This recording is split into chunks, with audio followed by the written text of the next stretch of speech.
Hello to you all. I am delighted to confirm the Cabinet has just sanctioned a €370 million plus package for the return to schools at the end of August. I'm very conscious that parents, students and indeed the entire school community are very keen to return to school at the end of next month. As Minister for Education, the safe return to school at the end of August is my number one priority.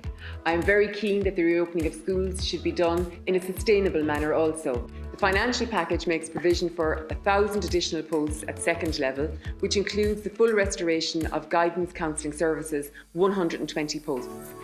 There's also a substantial supervision package being made available to second level schools to facilitate us move through the new COVID-19 measures that will be necessary in our second level schools. For primary schools, there is the national rollout of the substitution panel to ensure that substitutes will be immediately and readily available when required. There is also substitution available for high-risk categories within the school environment.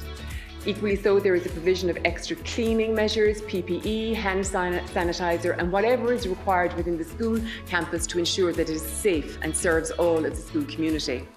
There is, as already has been announced, a €75 million package for the physical work that need to be done in the school. It might involve the reconfiguring of classroom space, the reconfiguring of other spaces within the school, the upgrading of bathrooms. Whatever is identified by principals on the ground as needing to be done prior to schools returning. Equally so, there is additional staff being made available to schools to facilitate this work in the weeks leading up to the school return at the end of August.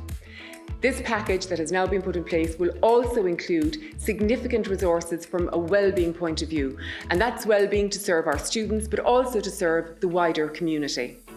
I look forward to continuing to communicate with students, parents, school staff throughout the next number of weeks, but I'm equally conscious that these number of days and weeks ahead will be extremely busy for our schools as they prepare to welcome the entire school community back at the end of August, but most especially to welcome back in a safe and sustainable manner our students, who are at the very heart of all that we do. Thank you.